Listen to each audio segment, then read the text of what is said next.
Hello नमस्कार दोस्तों। तो चलिए आज के इस वीडियो में हम लोग जानेंगे कि श्वसन रेस्पिरेटरी सिस्टम के हम लोग पढ़ लिया था।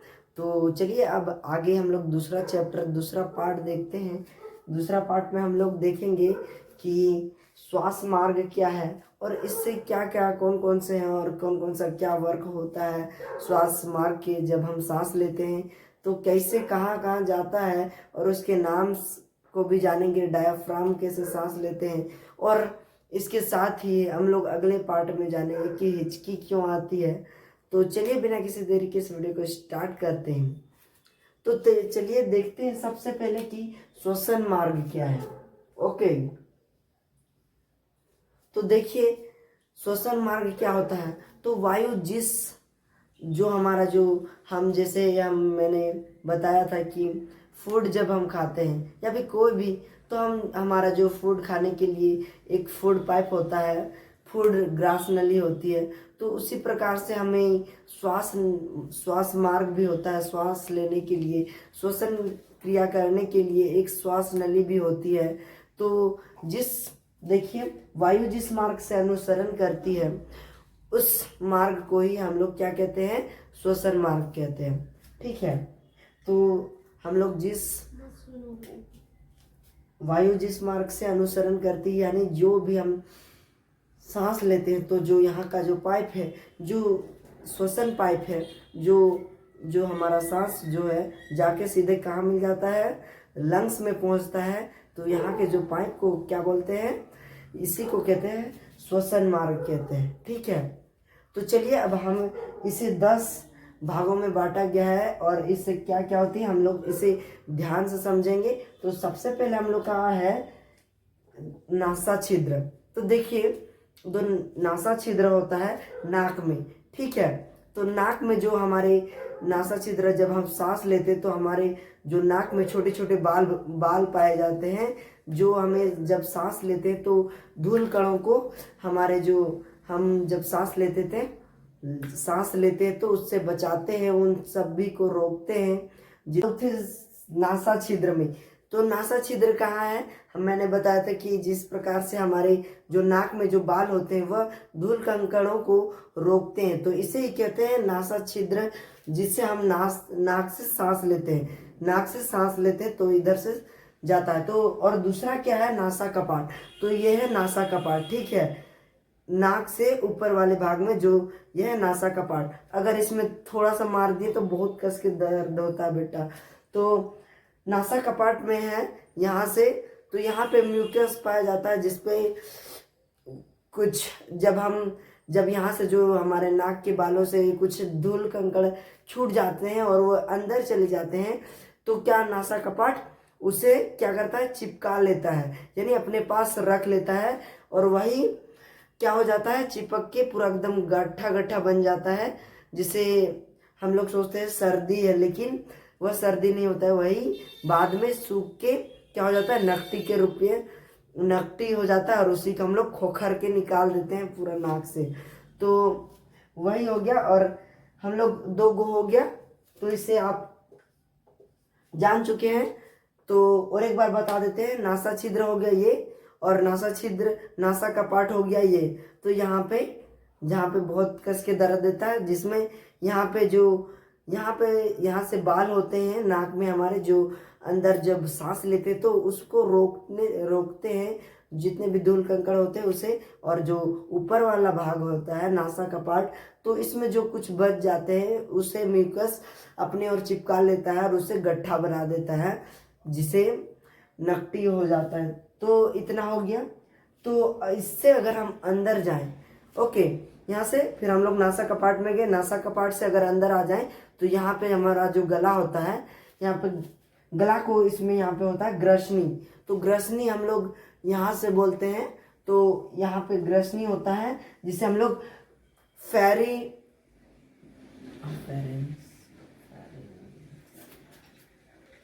तो यहाँ का जो भाग है वह फेरिंग्स है, जिसे हम लोग ग्रसनी कहते हैं, जिससे हम लोग जब सांस लेते हैं तो यहाँ से जाता है। तो यहाँ पे जो यहाँ पे रहता है यहाँ पे दिखाई देता है हमारा क्या होता है, ग्रसनी होता है, जिससे हम लोग जब सांस लेते हैं तो साथ ही साथ वायु प्रवेश कर जाता है हमारे ग्रसनी में। यहाँ पे एक होता है, उसे ही फेरेंक्स कहते हैं। और लेरिंग्स क्या होता है, लेरिंग्स होता है यहाँ पे लेरिंग्स होता है। सॉरी, मैंने बताया दिया था कि फेरिंग्स को यहाँ पे होता है, लेकिन लेरिंग्स यहाँ पे होता है जिससे वहाँ पे अंदर चला जाता है। ठीक है, तो फेरिंग्स होता है यहाँ पे। ठीक है, इसे आप याद रखिएगा। यहाँ पे जब हम लोग खाना या फिर श्वास लेते हैं तो यहाँ से जाता है, फिर यहाँ से क्या जाता है, लेरिंग्स में जाता है, स्वर तंत्र में, फिर यहाँ से वह कहाँ भेज देता है, ट्रेकिया में। तो ट्रेकिया में चला जाता है। तो ट्रेकिया, जिसमें देखिए यहाँ पर डायग्राम पे लिखा हुआ है ट्रेकिया। तो ट्रेकिया यहीं पे जो कीटों के जितने भी कीड़े मकोड़े होते हैं उसके लिए ट्रेकिया से वही लोग सांस लेते हैं। फिर हमारा जो लेरिंग्स के बाद ट्रेकिया में चला जाता है। ट्रेकिया के बाद हम लोग ब्रोंचाई में चले जाते हैं। ठीक है, तो देखिए यहाँ से 5 तक हो गया, ट्रेकिया तक। तो इसके बाद हम लोग समझते हैं इस पे ध्यान देते हुए हम लोग समझते हैं। देखिए यहाँ का जो हिस्सा है, हम लोग यहाँ से क्या लेते हैं, एयर लेते हैं। ठीक है, एयर को इन करते हैं, अंदर लेते हैं। तो यहाँ से कहाँ पहुंच जाता है, सबसे पहले हम लोग देख लेते हैं, नासा छिद्र में पहुंचता है।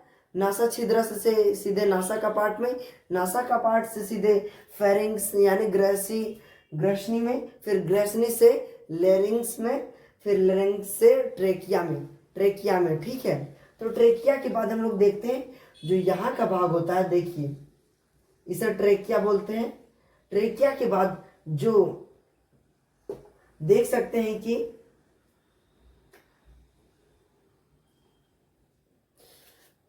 यहाँ से जो यहाँ का भाग होता है उसे हम लोग क्या कहते हैं, ब्रोंचाई कहते हैं। यहाँ से जो आप देख रहे हैं यहाँ पे धारीदार जैसे, ये क्या होते हैं, ब्रोंकाई होते हैं, ब्रोंचाई। तो ब्रोंचाई यहाँ से यहाँ तक होते हैं और ट्रेकिया भी यहीं पर। तो ब्रोंचाई यहाँ से जो नीचे का जो यहाँ से भाग है निकला हुआ, तो देखिए यहाँ पे ये होता है ट्रेकिया। फिर यहाँ से जब यहाँ तक निकलता है, फिर यहाँ से ऐसे निकलता है, उसे हम लोग क्या कहते हैं, ब्रोंचाई कहते हैं, ब्रोंचाई।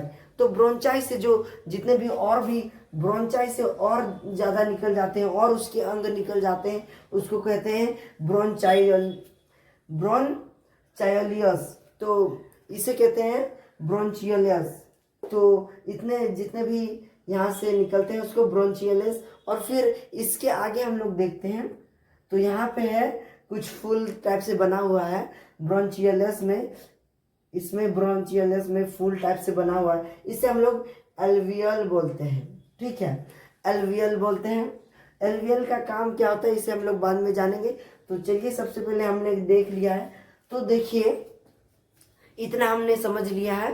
तो देखिए जब हम लोग देखिए कभी कोरोना आया था, तो कोरोना कैसे पकड़ लेता है, तो कोरोना जब यहाँ से जो होता है इसे हम लोग कहते हैं, जो यहाँ का जो एरिया होता है, जो यहाँ का होता है खाली यहाँ पे भरा होता है मांस, इसे हम लोग कहते हैं प्लूरा मेम्ब्रेन कहते हैं। ठीक है, इसे प्लूरा मेम्ब्रेन कहते हैं। तो जब कोरोना आया था तो कोरोना कैसे पकड़ रहा था, देखिए तो जब हम लोग सांस लेते थे तो यहाँ से सीधे पकड़ लेता था कोरोना बेटा सीधे ब्रोंकली को, तो यहाँ से सीधे पकड़ लेता था, यहाँ पर पूरा इसको जबड़ लेता था, यहाँ से सीधे यह एल्वियल में पहुंच जाता था। एल्वियल तक पहुंच के यहाँ पे पूरा टमटम भर जाता था, पूरा भर जाता था। ठीक है, तो भर जाने की वजह से यह क्या हो जाता था, हम जब सांस लेते थे तो हम सांस लेने में हमें दिक्कत होती थी। सांस तो ले लेते थे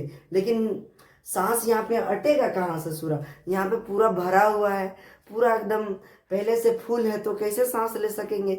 तो इसी प्रकार से हम सांस नहीं ले पाते थे और यहाँ से हमें पूरा सांस लेने में कैसा लगता है जब हम सांस ले लेते हैं, मगर वह अंदर से बाहर नहीं निकलता है, तो इसे इसी प्रकार से क्या हो जाता था, बंद हो जाता था, पूरा बंद हो जाता था, पूरा कब्जे में ले लेता था कोरोना, जिसके कारण आदमी सांस नहीं ले पाता था। फिर क्या करे बेचारा, डायफ्राम भी काम नहीं कर। तो देखिए इतना हो गया, कोरोना सीधे यहाँ पे जकड़ लेता था, ठीक है, पूरा अंदर पूरा भर जाता था, फिर सांस कैसे लेगा। तो देखिए जितना भी सांस लेने के लिए जो ज़रूरत होती है, तो सबसे मेन पॉइंट होता है कि जी सबसे मेन काम होता है डायफ्राम का। तो डायफ्राम देखिए, डायफ्राम जो जो हमारा जो लंग्स है, लंग्स के नीचे के एरिया जो होता है इस प्रकार से होता है, देखिए। तो इसे हम लोग डायफ्राम कहते हैं। क्या कहते हैं, डायफ्राम कहते हैं। तो डायफ्राम का क्या काम होता है, देखिए सबसे इम्पोर्टेंट काम होता है डायफ्राम का ही। तो डायफ्राम ही हमें सांस लेने में मदद करता है। यह क्या करता है, नीचे जब हम लोग सांस लेते हैं तो डायफ्राम नीचे जाता है, ठीक है, डायफ्राम नीचे जाता है और लंग्स में हमारा पूरा फूल जाता है लंग्स। तो देखिए इसे मैं एक उदाहरण के तौर पे बताना चाहूँगा। तो देखिए हमारे पास एक ये जो दिखाई दे रहा है, यह एक मैंने प्रोजेक्ट बनाया था, जो है क्या है, मॉडल मैकेनिज्म ब्रीदिंग। तो हम ब्रीदिंग लेते हैं, जब सांस लेते हैं तो किस प्रकार से जो हमारा जो डायफ्राम है वह नीचे जाता है, तब जाके हम सांस लेते हैं, तब हमारा जो लंग्स है वह फूल जाता है। कैसे फूलता है, ये सारा काम डायफ्राम का होता है। तो डायफ्राम क्या करता है, नीचे चला जाता है, ये ससुरा नीचे चल गया। तो नीचे जब चल जाता है तो हमारे पास क्या हो जाता है, सांस भर जाता है, ठीक है। तो सांस भर जाने की वजह से हमारा डायफ्राम जो है नीचे जब दब जाता है, यानी यह सीधे में आ जाता है, ठीक है। तो सीधे में आ जाता है, तो हमारा क्या होता है, लंग्स फूल जाता है और नीचे चल जाता है। फिर इसे ढकेल देता है, क्या कर देता है, ढकेल देता है ऊपर, नीचे से डायफ्राम ऊपर जब चल जाता है तो सारा हवा को, जितना भी हवा रहता है हमारे पास, ठूस के एकदम फेंक देता है, एकदम हवा को सबको फेंक के निकाल देता है बाहर, ठीक है। तो इसी प्रकार से जब सांस लेते हैं, सांस को बाहर निकाल देते हैं, क्या करता है हमारा डायफ्राम, इसे बाहर फेंक देता है या ऊपर हो जाता है। तो ये सोचना होगा कि अगर हम देखिए डायफ्राम नीचे चला जाएगा, ठीक है, डायफ्राम नीचे चल जाए और फिर वो या ऊपर आने ही नहीं खोजेगा, एक दिन सोचेगा कि नहीं अब हम जाबे नहीं करबो, तो फिर वो जाने ही नहीं खोजेगा, बोलेगा कि नहीं, एक दिन पूरा गुस्सा आ जाएगा डायफ्राम, फिर वो जाने ही नहीं खोजेगा, अब हम ऊपर नहीं जाएंगे। तो हम सांस कैसे निकालेंगे, जब सांस अंदर तो चल गया लेकिन निकालेंगे कैसे। तो ऐसे में ही बहुत सारे आदमी को मृत्यु हो जाती है। देखिए आपने देखा होगा कि बहुत सारे एक्सीडेंट होते हैं, मूवी सब में दिखाया जाता है कि तुरंत आदमी लोग को कोई चोट भी नहीं लगती है एक्सीडेंट में, फिर भी वह कैसे मर जाते हैं, कैसे मर जाते हैं, जब उनके पास जो होता है डायफ्राम, क्या होता है, डायफ्राम पूरा मांस का बना होता है, ठीक है। तो मांस वह क्या हो जाता है, अगर टूट गया तो गया। यही काम होता है सबसे मेन काम, कि अगर आपका डायफ्राम गया तो खत्म पूरा, तो आपकी इसी से मृत्यु हो सकती है। तो आपने डायफ्राम का काम समझ लिया। तो देखिए इसे एक बार देख के समझिए। देखिए यह एक डायफ्राम है, ठीक है, जो मैंने इसे बैलून से बनाया है, आप भी इसे बना सकते हैं बिल्कुल ही आसान तरीके से। तो देखिए यह एक डायफ्राम है, जिस प्रकार से इसे हम अगर नीचे खींचेंगे, देखिए नीचे खींचने से जो हमारा जो बीच का जो इसे लंग्स है, जो हम मैंने बैलून पे लटकाया हुआ है, यह लंग्स है। तो जब हम इसे खींचेंगे तो क्या हो जाता है, बैलून फूल जाता है। देखिए एक बार, तो देखिए कुछ इस प्रकार से। तो यहाँ से मैंने छेद दिया है, यह अंदर करता है जिस प्रकार से। तो हम नाक से वायु नहीं लेते हैं, हमारा जो डायफ्राम है वह नीचे जाता है, तभी हम सांस लेते हैं और हमारा जो लंग्स है वह फूलता है, हमें सांस लेते हैं, इसी प्रकार से हम सांस लेते हैं, ठीक है, ब्रीदिंग है। तो चलिए अगला हम देखते हैं कि ब्रीदिंग के बाद जो इसके बाद जरूरी होता है कि हम, तो इसके बाद हम लोग अच्छे समझते हैं कि जो अल्वायल है, तो इसका बहुत इम्पोर्टेंट रोल होता है। कैसे होता है चलिए देखते हैं। तो देखिए जब हम लोग सांस लेते हैं तो सारा हवा पूरा यहाँ पे टमटमा के भर जाता है, पूरा एकदम ले लेता है हवा, पूरा एकदम पूरा भर जाता है हवा। जितने भी यहाँ पे जो फूल टाइप से बने हुए हैं ये अल्वियल है, ठीक है। तो अल्वियल में पूरे हवा भर जाती है। तो क्या करता है इसमें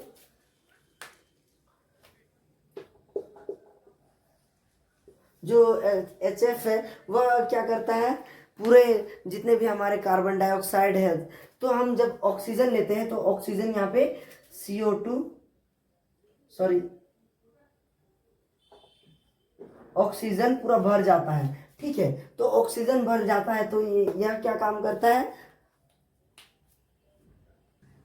तो इसी प्रकार से जो HF है वह पूरा यहाँ से अल्वेयल्स, यहाँ पे पूरा ऑक्सीजन अंदर आ जाता है तो फिर अल्वायल में भर जाता है। तो ऑक्सीजन यहाँ से पहुँच जाता है तो यह क्या करता है, यह गैस के रूप में सबको बांट देता है। तो यह किसको बांट देता है, ब्लड के माध्यम से यह पूरे सेल को बांट देता है, पूरा सेल पूरा बांटने लगता है एकदम, पूरा लो तुम ले गो, लो तुम भी सबको पूरा बांट देता है। क्या कर देता है, बांट देता है, सबको बांटने लगता है। ऑक्सीजन सबको बांट देता है, ठीक है। तो ऑक्सीजन बांट देता है और वहां पे जाकर वो क्या उठा लेता है, सेल्स क्या उठा लेता है, सेल्स उठा लेता है कि, और यही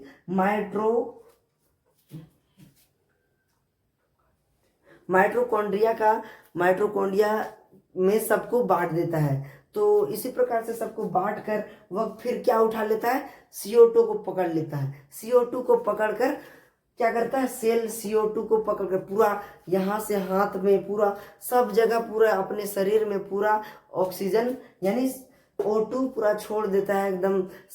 सेल जो होता है, सेल पूरा अपने शरीर में पूरा छोड़ देता है। यहाँ से जब हम सांस लेते हैं तो यहाँ से पूरा लेकर सबको बांट देता है, यानी पूरे शरीर को बांट देता है। ब्लड के माध्यम से पूरे जगह ऑक्सीजन पहुंचा देता है और ऑक्सीजन के बदले वह क्या उठा के लाता है, CO2 उठा के लाता है। CO2 उठा के लाता है और क्या करता है, CO2 उठा के इसको दे देता है, इसको धरा देता है फिर अल्वायल को। तो अल्वायल फिर इसे ढकेल के फेंक देता है ससुरा बाहर।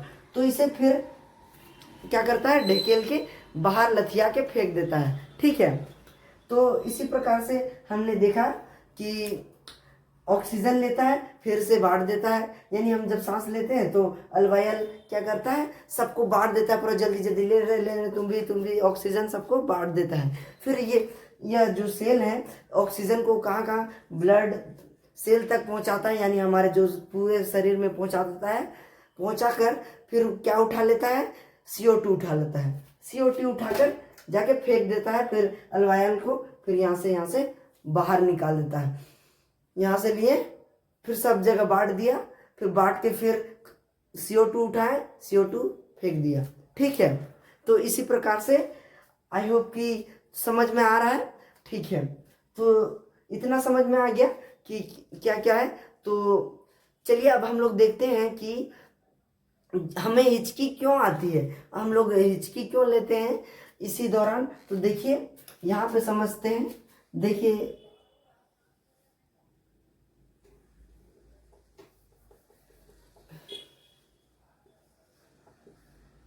इसे मैं अगले वीडियो में अच्छे से बताऊंगा। तो अभी जल्दी देखते हैं। यहाँ पे हमारा क्या होता है, इपी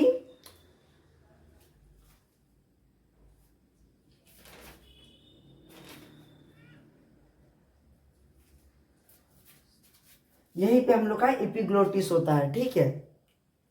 तो एपिग्लोटिस के कारण यह क्या करता है, जब हम लोग फूड खाते हैं तो फूड यहाँ से अंदर घुसता है और फूड पाइप में चला जाता है, यानी फूड वाला एरिया में, और इधर सांस वाला एरिया रहता है। तो ये क्या करता है, इधर जब हम लोग खाना खाते हैं तो यह इधर खुल जाता है और फिर जब हम खाना बंद करते हैं तो यह इधर चला जाता है, ठीक है। तो इसी का कारण जब हम लोग दूसरे याद में रहते हैं, यानी हमारा सब ये क्या करता है, ब्रेन काम करता है। तो इसे हम लोग नेक्स्ट वीडियो में जानेंगे अच्छे प्रकार से। तो इसी के कारण अगर हम लोग का ब्रेन दूसरी जगह माइंड सेट रहता है तो इसके कारण हम लोग ध्यान नहीं दे पाते और हमारा दिमाग दूसरे जगह ध्यान रहता है, जिसके कारण यह नहीं खुल पाता और इधर ही चला जाता है, तो जिसके कारण हमें फिर कहाँ चला जाता है, ये यहाँ पे चला जाता है। फिर यहाँ पे चला जाने के कारण जो श्वास नली है वहाँ पे ढकेल देता है, बोलता है कि तू इधर कहाँ ससुरा आ रहा है, फिर उसको मार मार के फिर भगा देता है।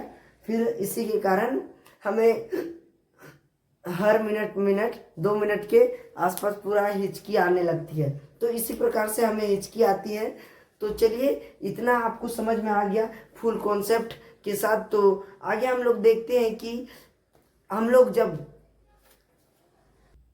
तो चलिए आगे हम लोग देखते हैं टाइडल वॉल्यूम। तो टाइडल वॉल्यूम क्या होता है, तो देखिए एक बार में जितना सांस ले सकते हैं। तो देखिए कई बोतल होता है कि उसमें 500 ml का होता है बोतल, तो जितना उसमें सांस भरा होता है, जितना भी है वायु, तो उतना ही वायु उसमें रहेगा। यानी हम जितना, अगर हमारा पर्यावरण में जितना है, जितना अगर हमारे पास 21% है हमारा ऑक्सीजन, तो हम उतना ही सांस लेंगे, ठीक है। तो इसी प्रकार से, तो इसे हम लोग कहते हैं tidal volume. Next one is total lungs capacity.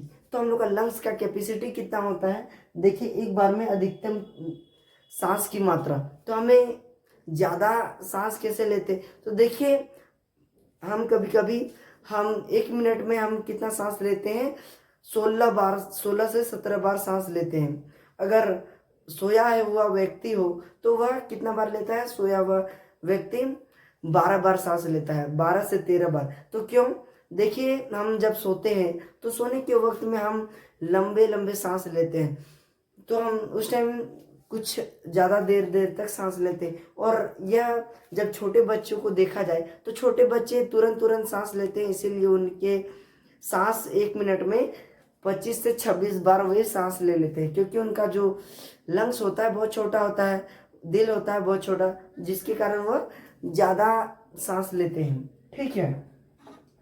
तो आइए हम लोग देखते हैं अगला कि हम लोग जब पर्वत कहीं ऊंचे, अगर हम माउंटेन एवरेस्ट पर चले जाएं, ठीक है, तो हम उतने ऊंचे जाने के लिए हमें क्या की जरूरत होगी, ऑक्सीजन सिलेंडर। क्योंकि अगर हम लोग जितना ऊपर चढ़ेंगे हमारा जो ऑक्सीजन लेवल है घटता जाएगा, जिसके कारण हमें सांस लेने में दिक्कत होगी। तो हमें क्या क्या ले जाना पड़ता है, देखिए ऑक्सीजन सिलेंडर में हमें क्या क्या, देखिए अगर हम पर्वत से ऊपर चढ़ने लगे, ठीक है, तो हमें क्या क्या जरूरत होती है, जो ऑक्सीजन सिलेंडर में क्या क्या भरे होते हैं, ऑक्सीजन प्लस N2 यानी नाइट्रोजन। क्यों, इसे बाद में देखेंगे। और समुद्र में अगर जाते हैं, समुद्र के नीचे, तो हम क्या, ऑक्सीजन प्लस नाइट्रोजन। और अगर हम लोग समुद्र के नीचे, गहरा समुद्र में अगर 300 फीट से भी नीचे अगर हम जाएं, तो O2 प्लस हीलियम। तो ये सब क्यों ज़रूरत है, इसे हम लोग जानते हैं। देखिए हमारे पास जो, हम लोग तो ऐसे सांस नहीं लेते, जो हमारा पर्यावरण है, ठीक है, पर्यावरण से जो हम सांस लेते हैं, केवल इसमें तो ऑक्सीजन तो नहीं है, इसमें बहुत सारे गैसों का मिश्रण है, ठीक है। तो गैसों का मिश्रण है, इसीलिए हम अगर सिर्फ ऑक्सीजन को लेंगे, अगर हम ऑक्सीजन सिलेंडर में सिर्फ ऑक्सीजन रहेगा, तो जिससे हमें दिक्कत होगी सांस लेने में, बहुत गहरा असर पड़ जाएगा। इसीलिए हम इसमें ज़्यादातर, और हमारे पर्यावरण में क्या है, नाइट्रोजन है, इसीलिए नाइट्रोजन का यूज़ किया जाता है, ठीक है। अगर हम गहरा समुद्र में जाते हैं तो हमें ऑक्सीजन के साथ हीलियम गैस की ज़रूरत पड़ती है, ठीक है। और देखिए जब हम लोग, कोई बीमार व्यक्ति होता है, मरीज होते हैं, तो मरीज व्यक्तियों को लेटाकर ICU करवाया जाता है, तो उसके जो वेंटिलेटर सांस के लिए लगाया जाता है, ठीक है, तो उनके लिए क्या, कौन सा उनके लिए सिलेंडर में होता है, ऑक्सीजन प्लस क्या होता है, हाइड्रोजन। तो हाइड्रोजन होता है। तो फ्रेंड्स, इतना आपको पता चल गया कि जो एथी के लिए होते हैं, जो मरीज होते हैं, उनके लिए क्या क्या यूज़ किया जाता है। तो चलिए आज का इस टॉपिक पर यही था कि आज का, आई होप कि आपको यह वीडियो बहुत पसंद आया होगा। अगर अच्छा लगा होगा तो प्लीज़ लाइक का बटन जोर से दबा दीजिएगा। चैनल पे नए हैं तो सब्सक्राइब करना मत भूलिएगा। तो मिलते हैं किसी नए टॉपिक के साथ, मज़ेदार टॉपिक के साथ। तो धन्यवाद, जय हिंद दोस्तों।